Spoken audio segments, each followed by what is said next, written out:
Assalamualaikum warahmatullahi wabarakatuh. Balik lagi teman-teman di channel kajian online.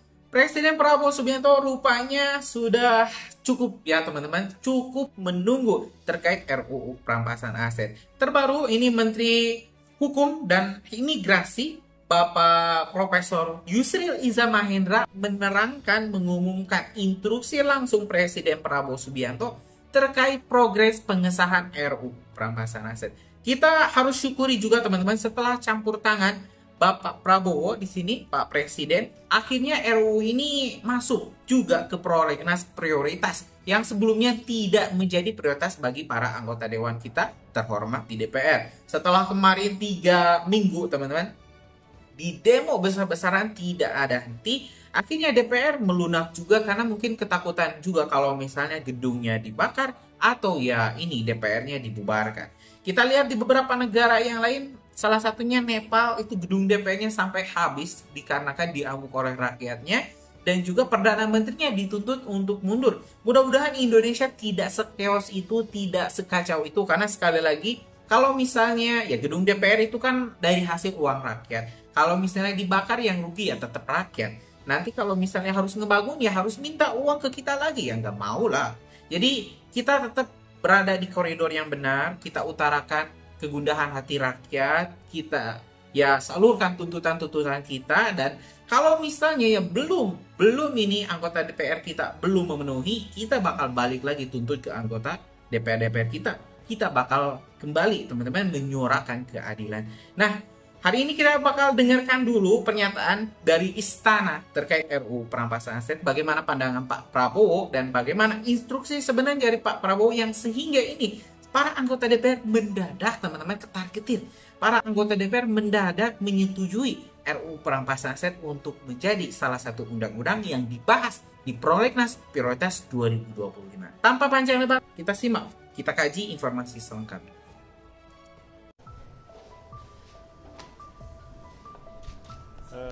Baik rekan-rekan semua, ini ada pertanyaan mengenai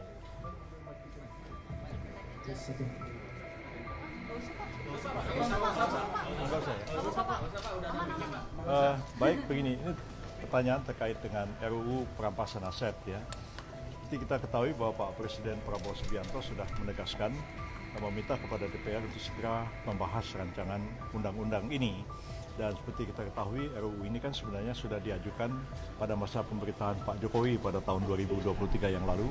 Dan dalam surat Presiden juga sudah menunjuk pada waktu itu Menteri Menko Polhukam, Pak Mahfud, dan Menteri Pak Yasona Lauli, Menkumham pada waktu itu, dan satu lagi Menteri saya lupa ya, untuk mewakili Presiden membahas RUU ini. Hanya kan sampai sekarang RUU itu belum dibahas oleh DPR.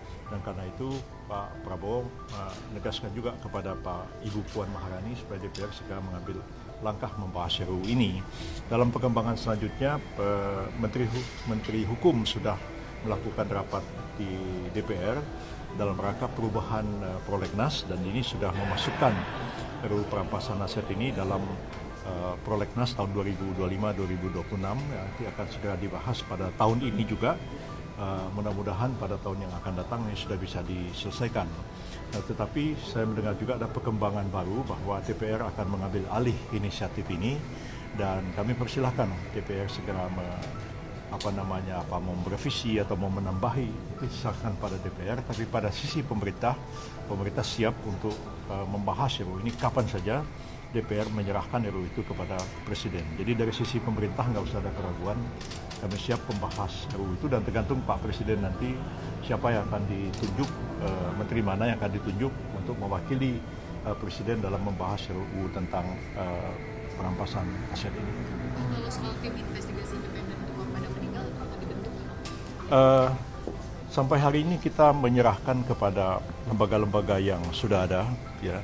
Artinya langkah-langkahnya itu kan sudah lebih konkret dilakukan.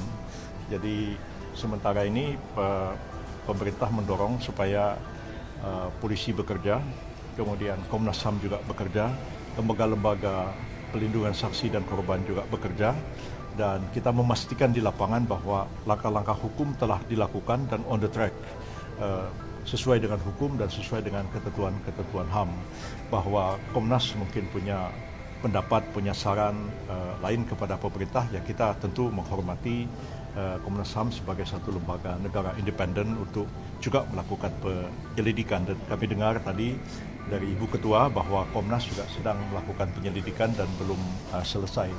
Jadi kalau pemerintah kiranya cukup melihat bahwa dengan perangkat-perangkat pemerintah dan lembaga-lembaga negara yang ada sekarang pun, kalau kasus ini bisa kita selesaikan, maka langkah itulah yang akan kita tempuh sementara ini. Terima kasih ya. Soal ini ada dua menteri Yang lain lagi? ada dua menteri yang duduk sama mantan tersangka pembalakan. Aduh, nggak usah, saya nggak mau jawab itu.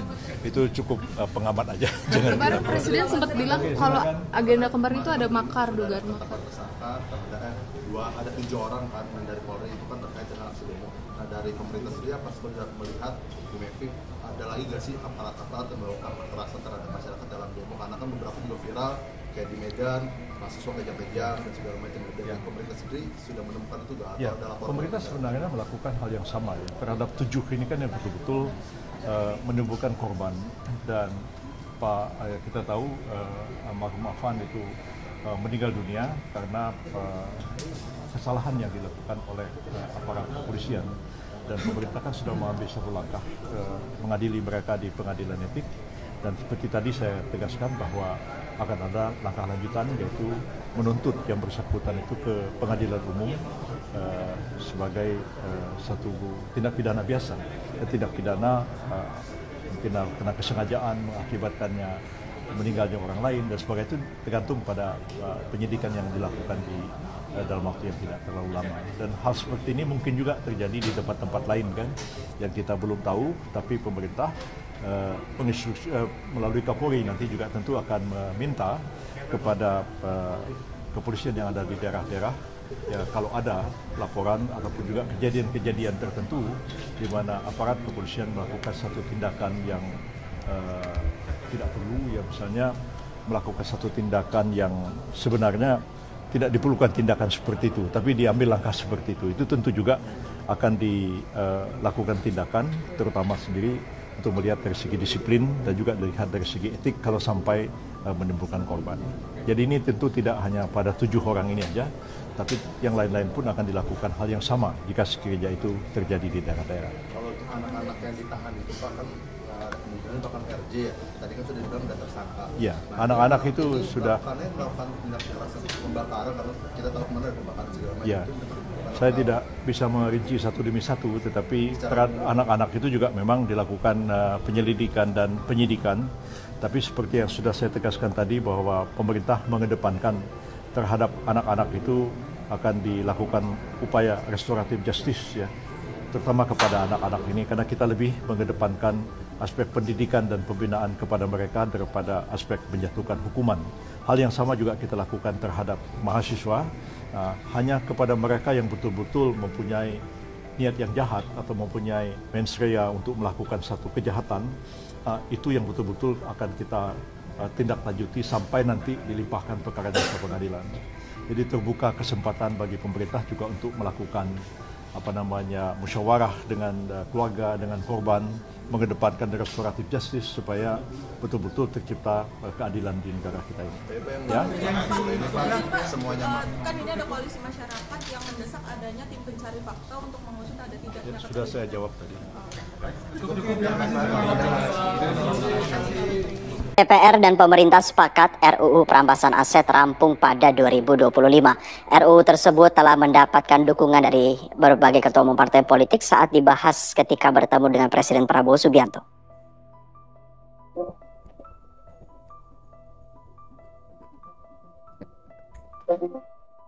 DPR dan pemerintah sepakat rancangan undang-undang atau RUU perampasan aset rampung pada 2025. Kesepakatan ini diambil usai Badan Legislasi atau Balik DPR dan pemerintah melakukan rapat membahas evaluasi program legislasi nasional atau Prolegnas 2025 pada Selasa 9 September 2025.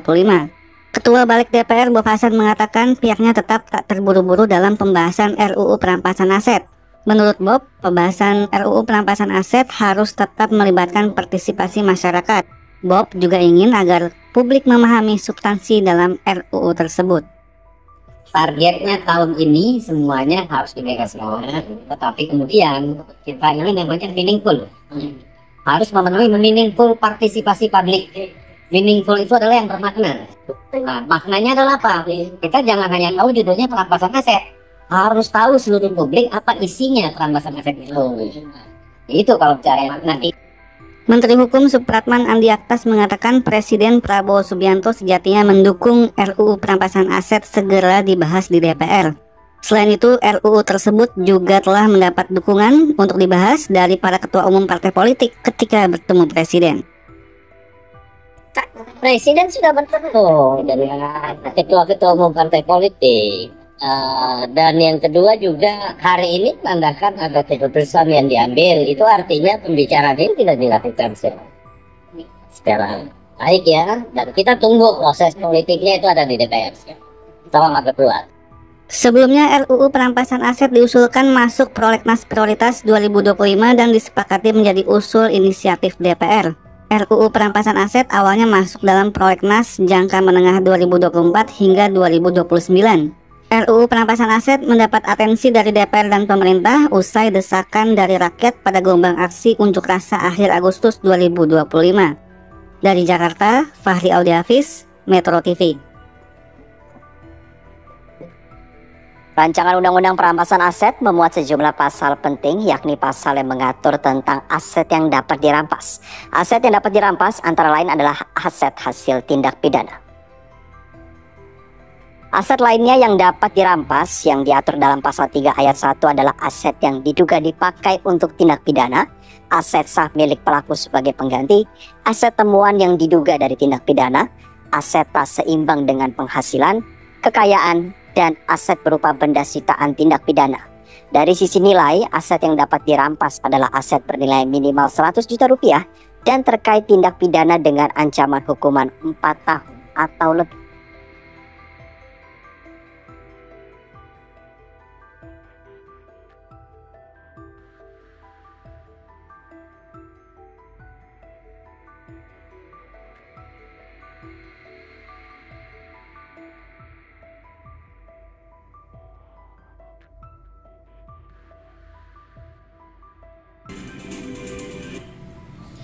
Ya teman-teman, barusan kita sudah mendengarkan pernyataan lengkap dari Profesor Yusri Iza Mahendra, Menko Hukum HAM Imigrasi dan Permasyarakatan, dimana sekali lagi teman-teman, pemerintah khususnya Pak Prabowo teman-teman menegaskan visi misinya untuk melakukan pemberantasan korupsi, salah satunya lewat pengesahan RUU perampasan aset.